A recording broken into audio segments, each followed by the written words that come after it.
Hello pong muli mga kababayan, mga katambay. Nagbabalik po muli ang inyong katambay, si Kamanong po. Dito po sa Tambayang Makabayan. Komento po na inyong lingkod. Magandang araw po muna, tanghali, hapon, gabi, madaling araw po sa ating lahat. Saan man sulok po ng mundo, tayo naroon. Naway maingatan po tayo mga kababayan. Ito po, samahan nyo po, komentohan po. Sa dami po ng pinasabog po ng Vice President, mga kababayan, ni isa po yata wala pong inadapt at wala pong interest ang mainstream media, mga katambay, sa lalaki po, sa napakalaking korupsyon na pinasabog ng Vice President, lalo na sa First Lady at sa Speaker. Nakatutok po ang mainstream media. Saan po? Ito po pag-usapan natin. Sa impeachment po, nakatutok ang mainstream media. Kasama po ang napakapopular na convicted po ng child abuse at ang kasama rin po ang isa pa pong sangkot sa droga, lalo po sa Muntinlupa, ang dating senadora na mahilig daw sa saba, si dating senadora De Lima. Nagsani puwersa po mga tambay, may bago po silang alyansa. May bagong alyansang Makabayan po, kasama po ang dating senadora De Lima at ang isang convicted po ng Makabayan Black na si Franz Castro ay puspusan na po. At talagang plano na po nilang gawing kasuhan o dali na po talaga sa impeachment ang pahayag po ng Vice President, lalo raw po sa pagbabanta na papapatay ang presidente ng Pilipinas. Dito po sila nagpo-focus ngayon mga tambay. Ibang klase po, no? Talagang alam nyo po yung mga sabwatan yata. Sabwatan, kasama yata ang mainstream media, mga katambay. Talagang may kumpas kung saan lang nila dadalhin. Ito po ngayon ang pinag-uusapan po mga tambay sa balita. Ito po, pakinggan po natin ang kanilang impeachment na naman na bago kay Vice President Sara Duterte. Muling umugong ang usapang pagpapatalsik kay Vice President Sara Duterte sa pwesto matapos sa mga umano'y pagbabanta niya kay Pangulong Marcos. Pwede rin daw madisbar ang bise dahil sa inasal nito. Nasa frontline ng balitang yan, si Carrie Cator. Planchado na raw ang impeachment complaint na ihahain ng grupong Bagong Alyansang Makabayan laban kay Vice President Sara Duterte. Kasunod yan ang naging pahayag ni VP Sara na sakaling may masamang mangyari sa kanya, may inatasan na umano siyang patayin si Pangulong Bongbong Marcos, ang First Lady Liza Araneta Marcos at si House Speaker Martin Romualdez. Dahil dyan, sinabi ni ACT Teachers Party List Representative Franz Castro na target ng maihain ang reklamo bago matapos ang taon. Hinog na talaga yung impeachment complaint. No, eto titignan natin sa mga susunod na araw. Ano yung magiging decision ng people's organizations.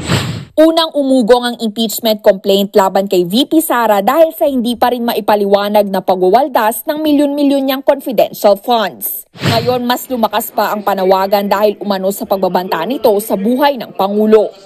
Para kay dating Senador Laila De Lima, bukod sa impeachment, pwede ring ireklamo ng iba't ibang criminal charges ang bise dahil sa ginawa umanong pagbabanta kay PBBM. Kabilang dyan ang grave threat, illegal utterances, cybercrime at libel kung hindi niya mapatunayan ang mga paratang laban sa Pangulo. Threatening a sitting president is a serious matter. Hindi lang yan grave threat. Opo. Pero kung meron design to be able to, kung may criminal design na mag-incite ng sedition, ay pwede rin inciting to sedition. Ang pinakamalala, posibleng makasuhan pa raw si VP Sara ng attempted murder. Ayon sa dating presidente ng Integrated Bar of the Philippines na si Egon Cayosa, pwede ring mapadisbar si VP Sara. Kung naagrabyado ka, feeling mo may pag-attempt o mayroong gustong patayin ka o due process of law, kasuhan mo. Hindi nung mangontrata ka ng papatay. Pero tingin ni Cayosa, hindi malabong diversionary tactic lang din ito ng bise dahil sa patong-patong na issue na kinakaharap ng kanyang pamilya, kabilang na ang gera kontra droga. Nagbabalita mula sa Frontline, Carrie Kate. Nakita nyo mga tambay, pati balita, no? Pati ang mainstream media, meron na po sila konklusyon na talagang maraming kasalanan ang pamilya Duterte. Patong-patong na problema, kaso na kinaharap, mga tama, ibang klase mainstream media. At talaga pong, magkakasama na po yata talaga ang mainstream media, Makabayan Black, at ang dati pong sangkot sa droga, lalo po sa gawaan ng droga sa Muntinlupa, ang dating Senadora Laila de Lima, mga katambay. Ibang klase po, no? Talagang mas kinakatigan po. Mas kinakatigan po ng pamahalaan ng pamahalaan natin, ng mainstream media, at pinagkakatiwalaan po ng mainstream media, pamahalaan, ang mga may kaso, may convicted ng child abuse, hanggang ngayon hindi nakukulong, at yung may kaso pa po na droga, na involved sa droga, na nagkaroon lang po ng kalayaan nung maupo po ang Pangulong Marcos Jr., mga katambay. Naabsuelto po. Kaya nakakagulat po, ano? Paano mo paniniwalaan ito ng mga Pilipino? Yung mga nag-aakusa, yung mga nagpaplano magpabagsak, puro grupo po ng makakaliwa. Grupo po ito. Ayon po sa Vice President at dating Pangulong Duterte, mga grupo po ito. Grupo ng CPP, NPA, NDF. Ano po ba ito? Itong mga grupo na ito. Di po ba? Pati po yata ang kapatid ng dating Senadora Laila de Lima. Ay meron din po yata ang kapatid dyan na nasa makakaliwang grupo rin po yata. Kung hindi po nagkakamali yung lingkod. Parang kapatid yata o asawa nung dating leader yata ng NPA. Di ba? Itong relatives ni Senadora Laila de Lima, kung hindi po nagkakamali ang inyong lingkod. Kaya po makikita mo po yung pattern saka yung samahan ng grupong ito na nagtayo pa ng bagong alyansa, mga tambay. Ginagamit pang Makabayan. Bagong alyansa Makabayan na gusto pong gibain ang bayan. Itong mga grupo na ito, ginagamit ang bayan sa kanilang mga pangsariling interes para lumaban sa gobyerno. Di ba? Kaya dito po sa nangyayari po na ito, pagka ito'y pinagpatuloy, talagang makikita natin na talagang pamahalan natin, talagang magkakasama na talaga sila, mga katambay. Talagang pati ang makakaliwang grupo, ang grupo ng CPP, NPA, NDF, ay magkakaalyado na talaga sila. Talagang pinag-uubra na po ng Pangulong Marcos ang papasukin sa kanyang gobyerno ang mga ganitong klase ng paniniwala. Kaya ang nagkakadaleche-leche po ang gobyerno po ng bagong Pilipinas niya. Saka nakita niyo po, mga tambay, napahirap din po nila patunayan yan. Yung akusasyon na yan, kasi mas maraming magagaling na abogado na hindi nila basta-basta mailalagay sa impeachment yan. Hindi rin kakatigan yan. Dahil ang sinabi ng Vice President, kung may mangyayari sa kanya, kung siya ay mamamatay na, kung siya ay mamamatay dahil may mga banta sa kanyang buhay. Nakita niyo po ngayon, nakikita po natin ang mga banta sa seguridad. Galit na galit po. Talagang gigil na gigil ang grupo ng CPP, NPA, NDF, Makabayan Black, di umano. Sa pagpapabagsak sa mga Duterte. Sa tingin nyo, walang banta ang buhay ng Vice President at ng dating Pangulong Duterte sa mga grupong ito. Nahandyan pa ang puwersa na nagbabalik na naman na napaka-special po sa bagong Pilipinas. Ang dating Senadora Laila de Lima, nakatambay. Malaking gulo po ito. Kung ang kakatigan po ng gobyerno natin at laging ganito, talagang mag-aaklas ang mga Pilipino na ito. Talagang magagalit ang mga Pilipino dahil mismo ang gusto magpabagsak sa Vice President ay grupo ng isang convicted na sumusuporta sa CPP, NPA, NDF. At ganun din ang dating Senadora Laila de Lima. Talagang lahat gagawin nila. Padidisbar, patong-patong na kaso ang itatanim daw nila kuno sa Vice President. Good luck na sa inyo. Ang mga Pilipino, hindi na po tanga. Hindi bobo ang mga Pilipino para mapaniwala nyo. Malabo nyo nang mapaniwala yan, lalo sa sabaw na pusit. Napakahilig magsalita ng isang convicted ng child abuse na sabaw ng pusit. Malabo ka pa sa sabaw ng pusit na makakuha ka ng suporta. magkakaproblema kayo. Lalo itong si Franz Castro, mga katambay. Paano paniniwalaan ng Pilipino yan? Convicted ka na ng child abuse, nagpapakulong ka na isang abogado, nagpapakontempt ka na walang kasalanan. Ngayon, inililihis ng media, di ba? Ang media nililihis yung issue na isang damukal na korupsyon. Wala po ang focus po ng mainstream media sa korupsyong nawawala sa pera ng taxpayer. Wala pong pakialam dyan. Walang pakialam ang mainstream media kahit gaano nakawin, kahit gaano ubusin.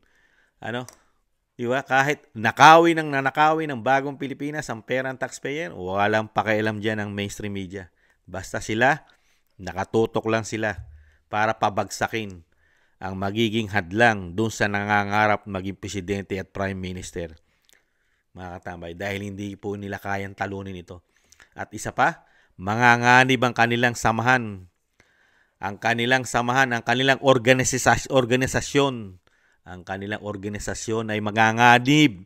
Lalo ang organisasyon ng Franz Castro, Makabayan Black, pag nabalik sa pwesto ang Duterte. Lalong magdidelikado sila. Mamumuro na sila. Malinaw pa sa sabaw ng pusit. Mamumuro na sila. Ang CPP, NPA, NDF, bistado na silang lahat ng Vice President. Kilala na sila. Kaya hindi po lulubay ito. Tingnan mo ano sabi ni Franz Castro, mga kababayan. Mamadaliin nila ang impeachment kuno. Mamadaliin nila hanggang bago daw pumasok ang Kapaskuhan. Kailangan na nilang maisagawa ang niluluto nilang impeachment, pati ang kanyang pagtanggal, ang pagdisbar sa kanyang abogasya, mga tambay, at patong-patong na kaso raw ang mamadaliin nila. Ibang klase, no? Samantalang siya, convicted na, malayang-malaya pa. Ibang klase ang batas natin sa Pilipinas pagdating sa bagong Pilipinas. Mga katambay, ibang batas sa bagong Pilipinas. Convicted ka na, malayang-malaya ka pa. At nakakapag-impeach ka pa ng Vice President ng bansa.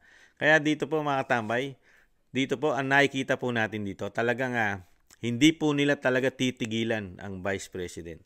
Kahit ang Vice President ay ayaw niyang dalhin ito na magkaroon ng aklas o People Power 3. Gusto niyang daanin ito sa peaceful na paikipaglaban na talagang dadaanin niya sa freedom of expression, freedom of speech.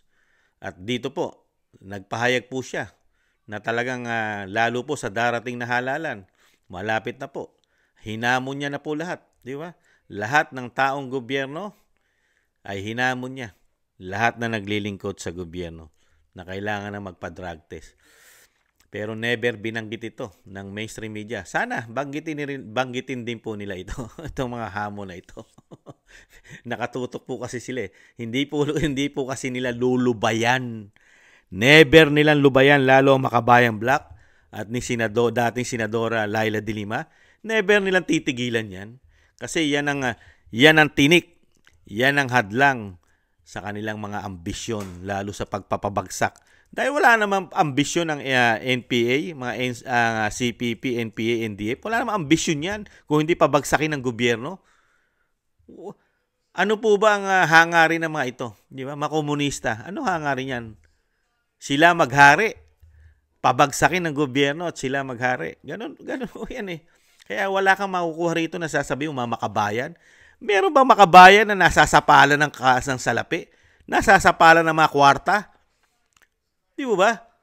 Nag-uubra sa kanila yung napakalaking korupsyon, makabayan ka. Kaya yung pagiging makabayan ng mga ito, wala ito, hanggang salita lang ito. Hindi totoong makabayan ito mga ito. Nagbabalat kayo lang ito, mga katambay. Karamihan dito yung mga sinungaling pa. Mga hindi dapat pagkatiwalaan. Itong mga klase ng makabayan na ganito, pag nakatalikod ka, sa kanya sasaksakin. Sasaksakin ka niya pag nakatalikod ka. Patraidor. Kaya yung ginagawa nilang yan, yung makabayan na yan, ganyan din ang gagawin yan. Ganyan din ang gagawin nila sa pamahalaan. Sa pamahalaan ng Pangulong Marcos. Ganyan din. Sanay sila sa ganyan. Inuuna lang nila yung pinakamalakas. Kasi ang pinakamalakas sa Pilipino ay ang Duterte. Pag napabagsak nila Duterte, madali na nilang pabagsakin ang bagong Pilipinas ng Pangulong Marcos. Easy na lang sa kanila yon. Ganyan po ang mga plano ng mga yan. Hindi naman po yan sumusunod sa gobyerno. Ibang gobyerno ang sinusunod niyan.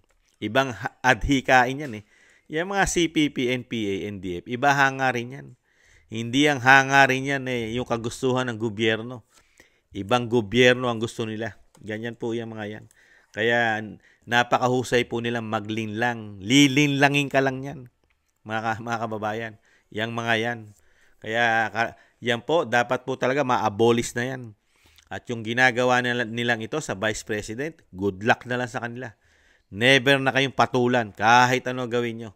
Lalo nyo lang nilalagay ang inyong mga sarili sa kumunoy. Buti kung tangkiliking pa kayo ng Pilipino. Lalo dati Senadora De Lima, tatangkilikin mo yan? Yan, may involvement sa droga? May involvement sa asawa ng may asawa? Meron pang video na lumabas yan? Di umano? Napakarami pong nakapagpatotoo dyan. Nawala lang po lahat. Nalinis lang niya nung mapalitan ang administrasyon. Napakarami nagpatunay dyan. Di po ba? Mga driver niya, bodyguard, at mismo yung nasa kulungan na talagang siya. Marami pang kuha na siya'y nakikipagparte ron. Kaya sasabihin mo, malinis. Luminis lang siya dahil napalitan na administrasyon. Kaya napakahirap pagkatiwalaan ito. I-abolish lang ito sa ginagawa nila na sinasabi ng Vice President. Ginagamit lang siya para sa kapalpakan ng gobyerno. Ginagawa siyang bola. Dinidribble siya. Dinidribble siya para maging ang usapin sa laki sa ginagawang korupsyon ng gobyerno kasama na ito Makabayang Black. Nakikinabang sa gobyerno ito eh. Nakikinabang itong grupo na ito. Hindi yayaw-yaw ito kung hindi nakikinabang ito. Komento na inyong likod. Malalaki ang pakinabang na ito. Ganon din po Senadora Laila De Lima. Kung wala pong pakinabang ito at hindi nakakuha ng pabor sa pamahalaan ng bagong Pilipinas, magyayaw-yaw po ba yan? Katulad ni Antonio Trillanes. Lalakas ba loob niyan? Kung walang mga proteksyon yan at pakinabang? Di po ba? Pera-pera kasi ang umiiral. Sabi ng Vice President, pera-pera ang pinaiiral po ngayon dahil sa laki ng korupsyon, dahil sa ambisyon. Ginagamit ang pera ng bansa, pera ng Pilipino, para sa pangsariling interes, ambisyon. Nakakalungkot lang. Nakita po natin, pumutok na lahat ang mga sinabi ng Vice President, lalo sa korupsyon. May hawak siyang mga ebidensya, pero walang pumapatol sa kanya. Ang pinapatulan po ng mainstream media, yung convicted ng child abuse. Mas pinaniniwalaan po ng mainstream media ang convicted ng child abuse at ang isang involved sa droga, na involved din sa may asawa. Mas pinaniniwalaan po ng mainstream media kaysa sa Vice President. Ibang klase po nang walang kaso ng child abuse. Ibang klase. At walang conviction. Itong mga ito, mga nakulong. Itong mga ito, may kaso. Yung isa, dapat nakakulong na yan eh. Yung isa, nakulong na.